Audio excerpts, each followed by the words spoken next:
Hi students, welcome back to Chandra's tutorial. ఈ రోజు intermediate physics practical లో భాగంగా ప్రాక్టికల్ 4 and 5 ఫిజికల్ బ్యాలెన్స్ ఈ రెండు క్వశ్చన్స్ కి ఒకే ఎక్స్పెరిమెంట్ మనం చేయడానికి అవకాశం ఉంటుంది. Question number 4, using physical balance determine the mass of the given body correct to milligram. Fifth question, using physical balance find the volume of the given object. The density of the material of the object should be given to the students. Density అనేది ఖచ్చితంగా students కి ఇవ్వాల్సి ఉంటుంది.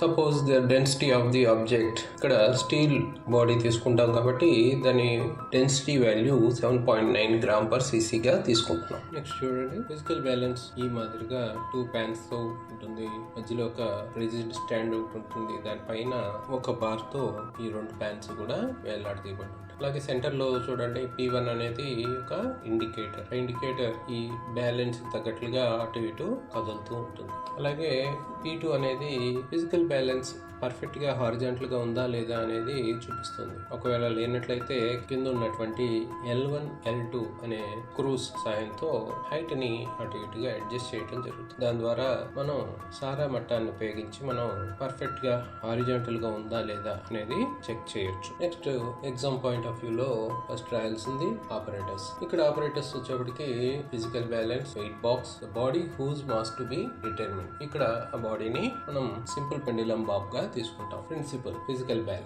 Balance works on the principle of moments. According to the principle, body of equal weights when suspended from a beam at equal distance on the two sides of its fulcrum, keeping beam horizontal. Next formulas used. So fraction of the mass equals to P equals to 0.01 into HRP minus ZRP by HRP minus LRP. Here ZRP అంటే zero resting point, LRP అంటే low resting point, HRP అంటే high resting point. Next one, correct mass of the body. Mass M equals to mass corresponding to HRP plus P units grams. Next one, volume of the body. ఇక్కడ spear తీసుకుంటాం కాబట్టి V equals to M by D. M అంటే mass, D అంటే density. Density of the given sphere, steel తీసుకున్నాం కాబట్టి అది 7.9 gram per cc. Next procedure. The leveling screws are adjusted until the plumb line is in the line with the index line. The nuts L1 and L2 are adjusted so that the pointer oscillates symmetrically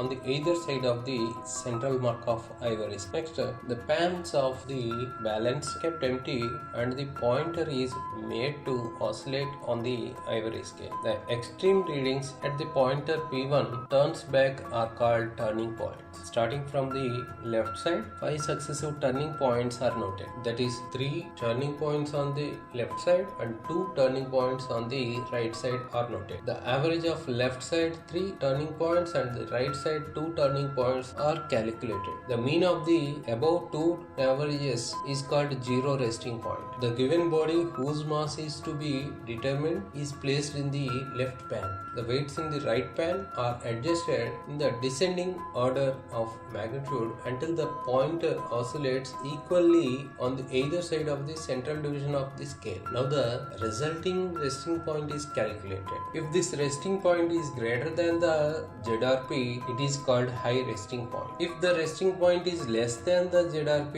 it is called low resting point. If the resting point is HRP, 10 milligrams is added to the weights in the pan and again the resting point is noted. Now the resting point may be LRP. If not, continue the procedure until the LRP is obtained. If it is LRP, 10 milligrams is removed from the right pan until we get HRP. By using below formulas, we can calculate the mass and volume of the given body. ఇక్కడ కింద ఇచ్చినటువంటి formulas ని base చేసుకుని మనం calculate చేయాల్సి ఉంటుంది. Next observations. Serial number, contents in the pan, దానిలో left body, right weights. Next one, turning point, left side, right side. Next one, mean of the turning, left side and right side. Next resting point, mean of the means L plus R by 2. అది ZRP నా, LRP నా, HRP అనేది remarks లో మనం రాయాల్సి ఉంటుంది. Next, precautions. The base should be made horizontal using the leveling screws. As a result, the pillar will be vertical. Second one, the weights are added or removed with forceps only. Forceps ni use chese weights ni add cheyamantunnaru. Third one, the addition or removal of weights is made only when the balance is at rest. Weights ని add చేయడం గానీ remove చేయడం గానీ balance అనేది rest position లో ఉన్నప్పుడు మాత్రమే మనం చేయాలి. లేని పొజిషన్ లో ఏమవుతుంది, అది బ్యాలెన్స్ డిస్టర్బ్ అవుతుంది. Fourth one, do not way the hot bodies with the physical balance. Hot bodies ని తీసిపోయి వే చేయకూడదు. Next fifth one, parallax error is avoid while taking the readings. Correct గా స్కేల్ కి హారిజాంటల్ గా మనం చూసినట్లయితే మాత్రమే మనకి పారలాక్స్ ఎర్రర్ లేకుండా రీడింగ్స్ తీసుకోవచ్చు. అలాగే result mass of the given body sphere, అది క్వశ్చన్ నెంబర్ 4 కి సంబంధించి గ్రామ్స్. అలాగే క్వశ్చన్ నెంబర్ 5 కి సంబంధించి volume of the given body sphere the in centimetre cube. ఇది ఆఫ్టర్ ఎక్స్పెరిమెంట్ మనం వేయాల్సి ఉంటుంది. ఇక ఎక్స్పెరిమెంట్ లోకి పోతే మనకి ఇక్కడ ఒక స్కేల్ అనేది కనపడుతుంది. దానిలో 0కి ముందు 2 లైన్స్ ఉన్నాయి,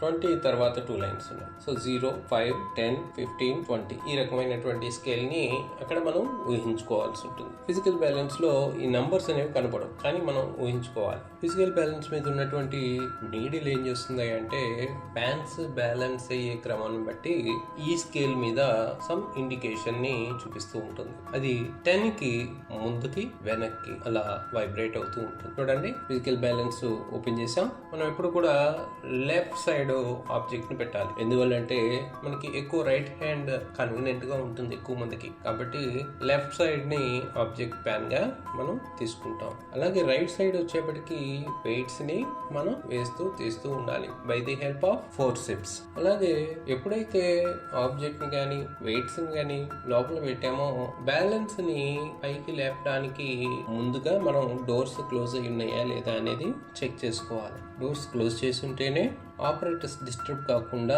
మనకి ఎక్స్పెరిమెంట్ కి అవకాశం ఉంటుంది. ఫిజికల్ బ్యాలెన్స్ హారిజాంటల్ గా ఉందా లేదా అనేది సారా మటన్ బేస్ చేసుకుని మనం చెక్ చేసుకోవాలి. ఒకవేళ లేనట్లయితే L1, L2 ని మనం కరెక్ట్ చేసుకుంటూ మనం హారిజాంటల్ గా వచ్చేట్లుగా సెట్ చేసుకుంటాం. అది సెట్ చేసుకున్న తర్వాత మనకి ఫిజికల్ బ్యాలెన్స్ కి ముందున్నటువంటి బ్లాక్ స్క్రూని మనం పైకి తిప్పితే ముందున్నటువంటి స్కేల్ మీదుగా indicator left and right oscillate అవుతూ ఉండాలి. అలా కాకుండా ఒకవైపు ఎక్కువ ఒకవైపు తక్కువ గనక జరుగుతున్నట్లయితే ఫిజికల్ బ్యాలెన్స్ కి పైన సైడ్ ఉన్నటువంటి స్క్రూస్ ని చిన్నగా తిప్పుతూ అడ్జస్ట్ చేసుకున్నట్లయితే మనకి left side right side equal lines దాటేంతగా మనం సెట్ చేసుకోవాల్సి ఉంటుంది. అది ముందుగా మనం చేసుకొని ఉండాలి. ఫస్ట్ మనం 0 రెస్టింగ్ పాయింట్ ని మనం కొలవాలి. సో 0 రెస్టింగ్ పాయింట్ కొలవాలన్నప్పుడు ఫస్ట్ మనం ఏం చేయాలి, రెండు వైపులా కూడా ఎంటీ ప్యాన్స్ ని ఫస్ట్ పెట్టుకుని, ఎంటీ ప్యాన్స్ అంటే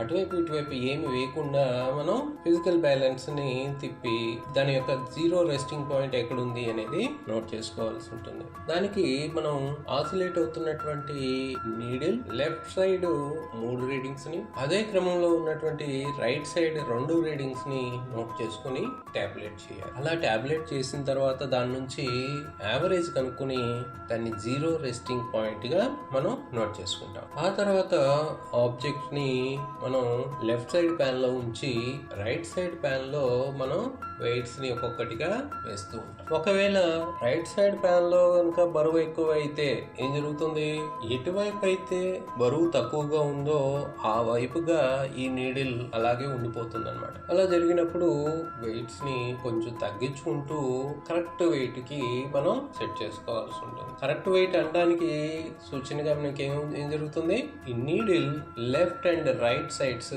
ఆసిలేట్ అవటం చూస్తాం. అలా చూసిన తర్వాత దాని లెఫ్ట్ 3 రీడింగ్స్ రైట్ 2 రీడింగ్స్ ని మనం నోట్ చేసుకుంటాం. నోట్ చేసుకుని రెస్టింగ్ పాయింట్ ని క్యాలిక్యులేట్ చేస్తే అది ZRP కంటే తక్కువ వస్తే దాన్ని LRP అని రిమార్క్స్ లో రాయాల్సి ఉంటుంది. అదే ZRP కంటే ఎక్కువ వచ్చింది అనుకోండి, దాన్ని HRP కింద మనం రాయాల్సి ఉంటుంది. ఒకవేళ వచ్చింది LRP అనుకోండి, 10 మిల్లీగ్రామ్స్ వెయిట్స్ లోంచి తగ్గించి మళ్ళీ రీడింగ్స్ తీసుకోవాలి. అలా తీసుకుంటే మనకి తర్వాత HRP అనేది వస్తుంది అనమాట. అలా తగ్గించి మళ్ళీ లెఫ్ట్ 3 రీడింగ్స్ రైట్ 2 రీడింగ్స్ తీసుకుని క్యాలిక్యులేట్ చేస్తే వచ్చేటువంటి resting point high resting point అవుతుంది. ఒకవేళ కాకపోతే ఇంకొంచెం మనం వెయిట్స్ తీసి మళ్ళీ ట్రై చేస్తూ ఉండాలి. అలా వచ్చినటువంటి వాల్యూస్ ని ఈ టేబుల్లో జాగ్రత్తగా పొందుపరచాల్సి ఉంటుంది. దానిలో లెఫ్ట్ సైడ్ ప్యాన్ లో ఏం తీసుకున్నాం చేసుకున్నాం, రైట్ సైడ్ ఎంత వెయిట్ వేసామనేది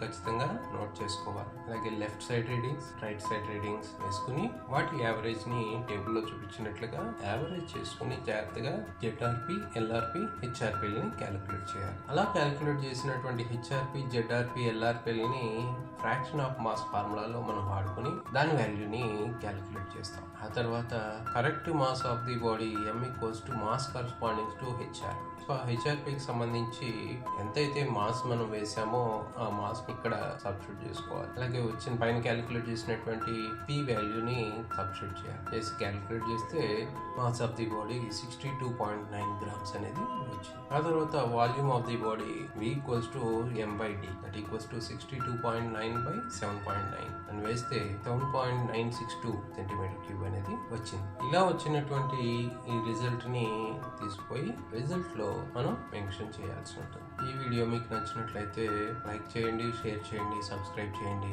అలానే మీ అభిప్రాయాల్ని కామెంట్ రూపంలో నాకు తెలియజేయండి. Thank you for watching.